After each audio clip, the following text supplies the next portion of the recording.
Today we're going to be continuing our exploration of integration techniques and introduce another method that is known as integration by parts. Before we get into this, let's just review the two methods that we discussed up to this point.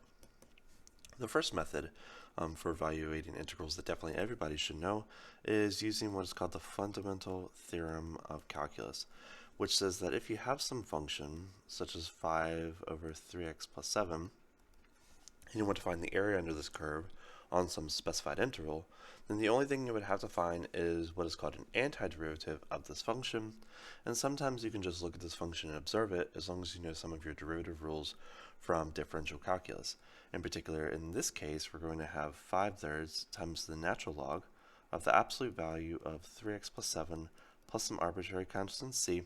And if I were to evaluate this on some interval, say a, b, I would plug in b, plug in a, and subtract, and that would give you the area between this curve and the x-axis. Another method that is quite useful is a method known as substitution. So let's look at an example of how this works. Let's assume we have the integral of x times the square root of 2x plus 5. So substitution would be useful when you can't easily observe what the antiderivative is. So in this case, usually what we do, there's a few strategies, of course. One of the easier strategies is to target or define your u to be whatever function is being composed inside of another function. In this case, that's going to be equal to 2x plus 5, and hopefully we can transform this integral in another integral that is usually a lot more easier to use in another variable. So if we define u to be equal to 2x plus 5, and we differentiate u, we're going to have 2 times the differential of x, and since we need to replace dx with a new differential, we need to solve for dx in this equation, and we're going to have dx is equal to the differential of u divided by 2. So that's going to take care of this term and that term, but we're still going to be left with this x term here. So what I want to do is I want to solve for x in that u definition, and one can find that x is going to be equal to 1/2 of u minus 5. Once you have made all of these manipulations, then we can switch our integral into a new integral.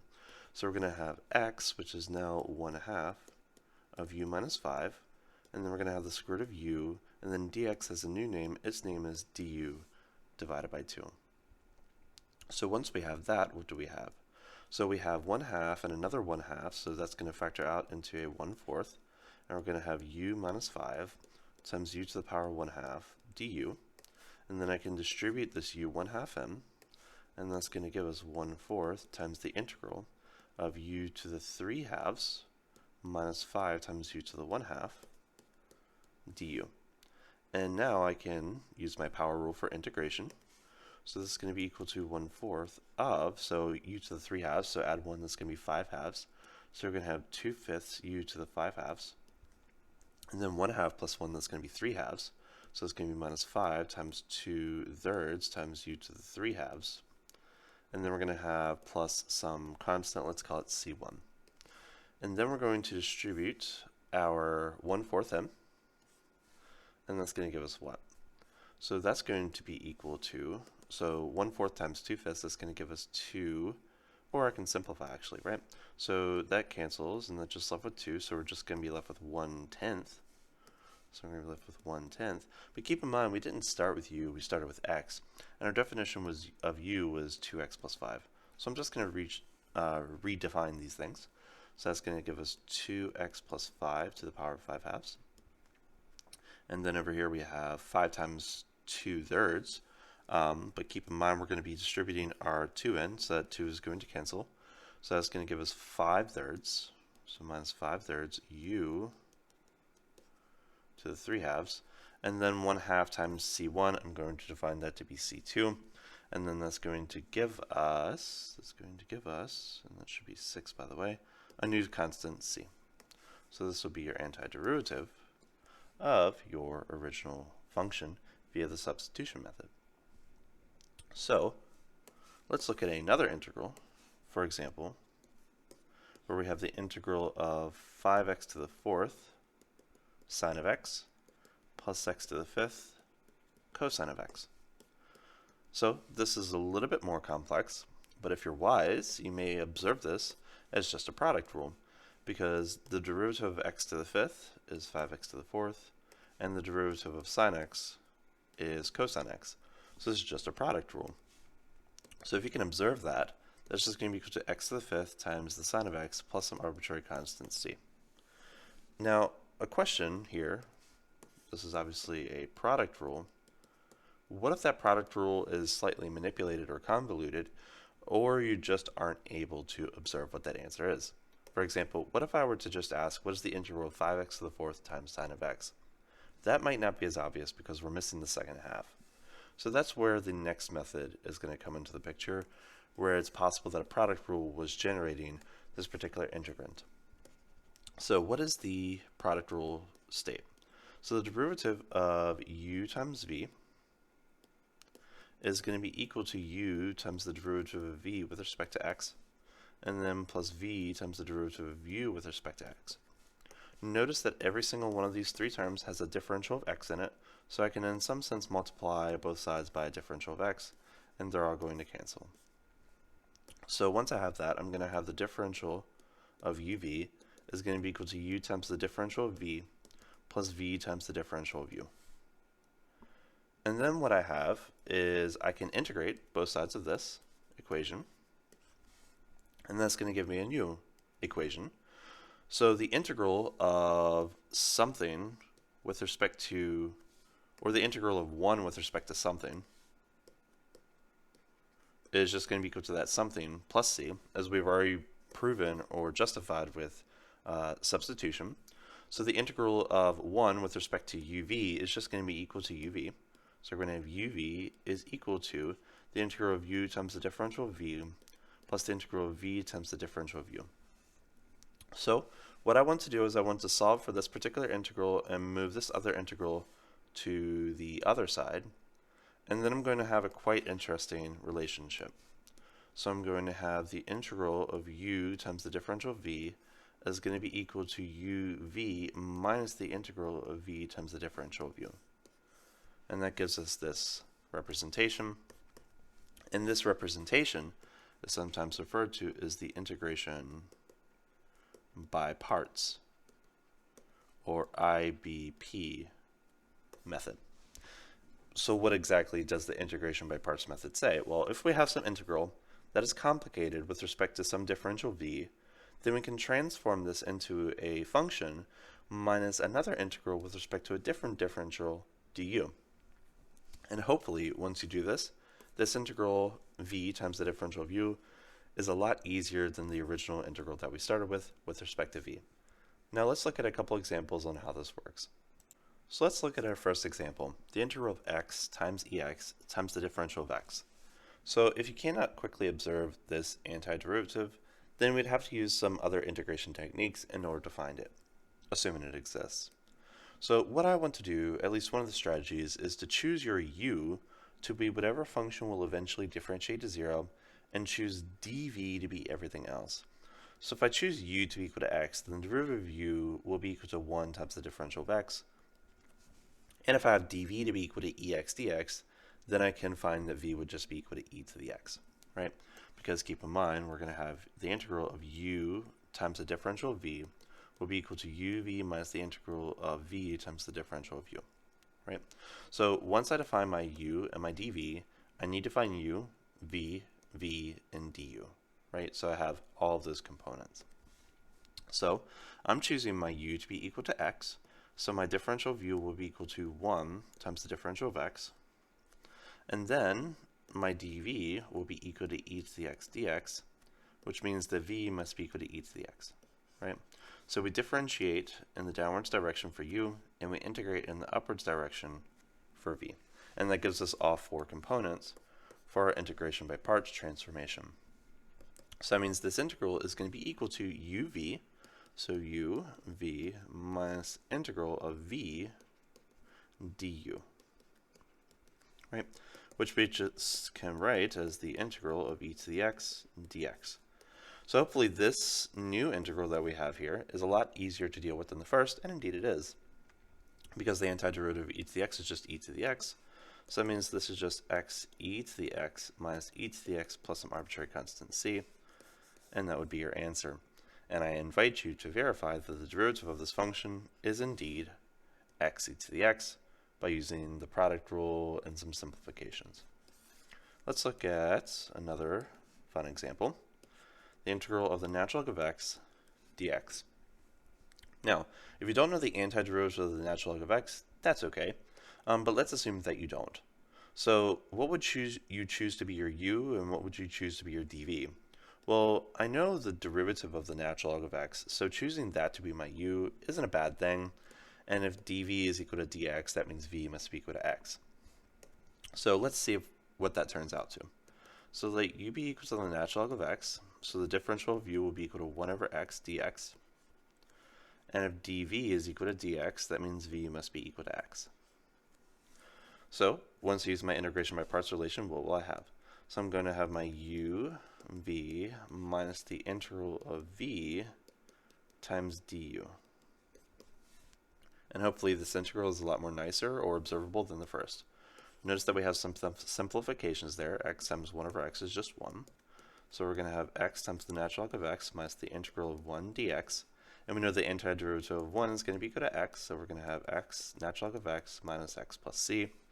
And if you knew what this answer was, then that, as you already know, is the antiderivative of the natural log of x. And in case you don't know that identity, feel free to use the product rule and simplifications to verify that the derivative of x ln x minus x plus c is indeed the natural log of x. Let's look at another fun example. Let's assume we have the antiderivative of x squared e to the x dx.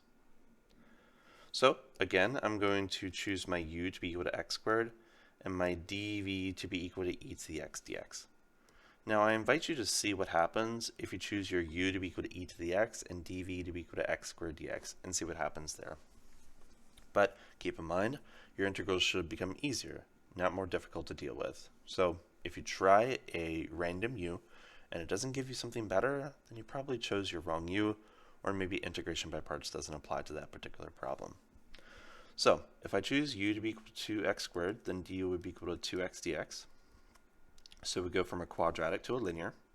And if dv is e to the x dx, then v will be equal to just e to the x.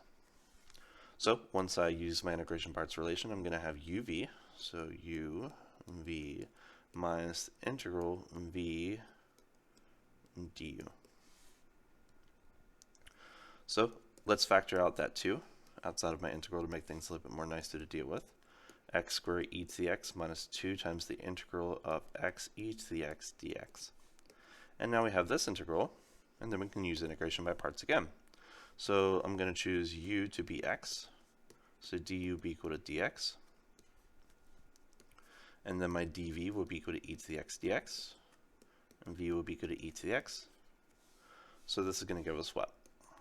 So x squared e to the x minus 2. Make sure to put brackets here in case you have any constants or negative signs hanging out. So it's going to be, again, u v minus the integral of v du. And I already know that integral, so I'm just going to integrate that. So this will just be x squared e to the x minus, let's distribute our 2.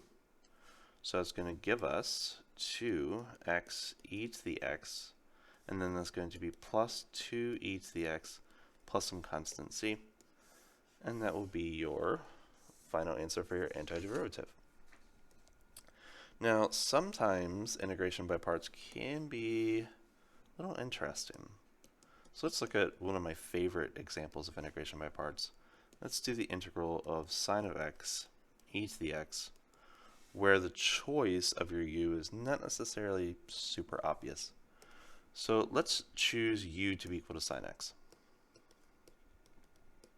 So du will be equal to cosine. And don't forget your new differentials. So dv will be equal to e to the x dx. So v will be equal to e to the x. So once I use that, that's going to give us uv. So uv minus the integral of v du. Right? And now we have this new integral. So what I'm going to do is I'm going to continue to let u be my trigonometric function. So I'm going to be letting u be equal to cosine of x. So dv will be equal to minus the sine of x. And my dv will be equal to everything else, right? So that should be du. So dv will be equal to e to the x dx. So v will be equal to e to the x. Let's see what this turns into. So we have this is going to be equal to the sine of x e to the x minus uv cosine x e to the x minus the integral of v du. Right? So notice that these two minus signs will make a plus, and this minus sign in front will make that a minus sign again. So let's sort of zoom out and sort of see what we have in front of us. So we have that the integral that we focused on, sine x e to the x dx, is equal to sine x e to the x, and then minus cosine of x e to the x, minus the integral of sine of x e to the x dx. And let's assume that since we've integrated, we're going to have plus, let's say, c1. Right? Notice that we have the same exact integral that we started with on both sides of this equation. The one on the left-hand side is a plus, and the other one on the right-hand side is a minus. So what I want to do is I want to solve this equation for my unknown integral, and I want to add the sine of ex dx to both sides of this equation. Right? So once those cancel, what am I going to be left with? So that means I'm going to have two integrals of sine x ex dx will be equal to, and then I'm going to have e to the x times sine of x minus cosine of x plus some constant c1, and then I'm going to divide both sides of this equation by 2, and that's going to give us the integral that we focused on. So therefore, the integral of the sine of x e of x dx will be equal to 1/2 e to the x sine of x minus cosine of x, and I'll redefine my c1 over 2 to be equal to a new constant, let's call it c. And one can find that that, indeed, is the antiderivative of sine x ex by using a couple product rules and some simplification. The last example that I want to do in regards to integration by parts and also substitution is the derivative and the antiderivative of the Lambert-W relation. And in case you do not know the Lambert-W relation, it is a relation which is sometimes abbreviated by letter W, and it has the algebraic property that if you have a e to the a, where a is some relation and e to the a is the exponential of that relation, W maps this to just the relation itself, right? So it maps the product of exponentials of relations and relations to just the relation itself. So if I just look at a very algebraic equation, for example, x e to the x, and you're asked to solve for x, for example, then without the Lambert-W relation, this is actually in some sense impossible to solve. But if we take the w of both sides, so x e to the x is equal to the w of 2, and notice that this and this are exactly the same thing, and that's just the exponential of that object, then w of x e to the x will just be equal to x, and then we're going to have x is equal to w of 2, so that would be your answer. And if you're like, well, I don't exactly know what w relation is, one can find, in terms of its definition, this is its graph, right? So obviously it's going to be multi-valued for x belonging to, let's do minus 1 over e open interval to 0. And for x is greater than or equal to 0, it's single valued, right? So for example, w of 2, where is w of 2? Well, in this particular picture, if 2 is here, then this height value, whatever it may be, is w2. And in my Math Foundations video, I describe how we can actually approximate that using a bisection method, or you could even use a Newton's method to approximate that numerically. So what exactly is the derivative of this Lambert-W relation? So let's start off with defining w of u e to the u to be equal to u, which is one of the properties of Lambert-W relations. So I want to use implicit differentiation, so I'm going to differentiate both sides with respect to x. I'm going to have this result. And then on the left-hand side, I'm going to use a chain rule, and then a product rule, chain rule on the inside of that. So once I have that, what will I have? So I'm going to have the derivative of the outside times the derivative of the inside. So first times the derivative of the second, plus the second times the derivative of the first, and the derivative of u will just be equal to u prime. So these u primes are just du's over dx's. So once I have that, notice that I have u prime in both of those terms, so I can factor that out, and then cancel with that u prime that's on the outside. And then I'm just going to be left with w prime of u EU times u EU plus EU is equal to 1. Right? So once I have this, then I'm going to use another substitution.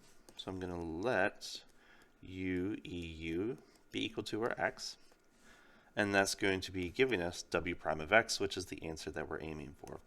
Now, we need to transform these other terms of u's into functions of x's as well, so what will that be? So if I solve e to the u here in this equation, I'm going to have e to the u is equal to x over u, right? But u is just a fancy way of saying w of e u times u, or u e to the u. So u e to the u, right? But u e to the u's another name is now x, so we have this is just the same as x over w of x. So every time we see e to the u, that's the same as x over wx. So let's now go back to this relation and rewrite everything in terms of x. So I'm going to have w prime of x times, so u e to the u, that's going to be x, and e to the u is x over wx, and that's going to all be equal to 1. Let's get a common denominator here by multiplying that fraction by w of x. So I'm going to have w prime, and then we're going to have x w of x plus x all over w of x. And now I'm going to solve for w prime by dividing both sides by that fraction, and that's going to give us the derivative of the Lambert-W relation, which in this case is going to be equal to w of x all over x times 1 plus Lambert-W of x. Right? So that is the derivative of the Lambert-W relation. Now that we have the derivative, let's see if we can find the antiderivative of w of x, assuming it exists, of course. And if it doesn't exist, we should find out very quickly. So what is the antiderivative of this relation? Well, at least up to this point, we know what the derivative of w is, so let's just choose that to be equal to our w, right? So the derivative of u is going to be equal to what? So that's going to be equal to w of x over x times 1 plus w of x dx via the proof that we just done. So if we choose that to be our u, then dv would be again be equal to dx, which means that v must be equal to x. So we're approaching the antiderivative of w just like we did the antiderivative of the natural log function. So what will that give us? So we're going to have uv minus the integral of v du. 1 plus w of x dx. We do have some simplifications here, which is actually pretty nice. So those x's cancel quite nicely. So then we're going to have x w of x minus the integral of w of x over 1 plus w of x dx. Right? So now what do I want to do? Well, I have this 1 plus. If that 1 plus wasn't there, then this would just be the antiderivative of 1, which is pretty easy. So what I want to do is I want to add 1 and subtract 1 on the numerator and then decompose that fraction. So once I do that, I'm going to have x w of x minus the integral of, so let's sort of write this out. So 1 plus w of x over 1 plus w of x, and then minus 1 over 1 plus w of x dx, right? Because that's just equal to 1, and integral of 1 is just going to be equal to x, which is a pretty easy integral to solve. And then the remaining thing is, well, how am I going to deal with this integral of 1 over 1 plus w of x? Because it almost looks like a natural log or something along the sorts. So let's investigate. So these first couple integrals are pretty easy. So that's going to be equal to x w of x minus x plus this new integral that we need to deal with, 1 plus wx dx. on bottom. So what I want to do is I want to do a u-substitution here. Let's choose u to be equal to that function there, so w of x, right? So if u is equal to w of x, then this is true if and only if x is equal to u e to the u. That's the special relation of the Lambert-W relation.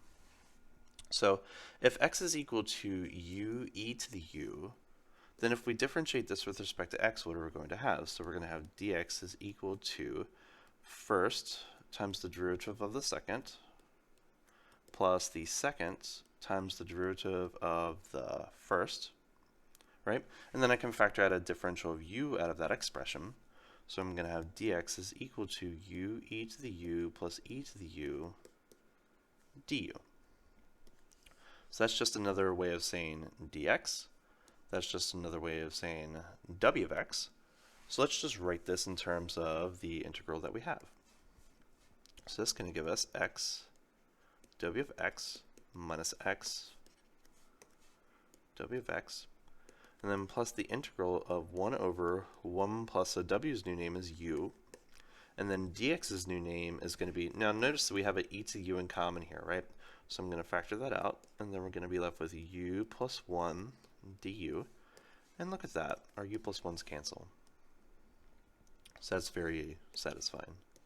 So we're going to have x w of x minus x plus the antiderivative of e to the u du, where u is defined to be equal to w of x. So, therefore, in some sense, we're done, right?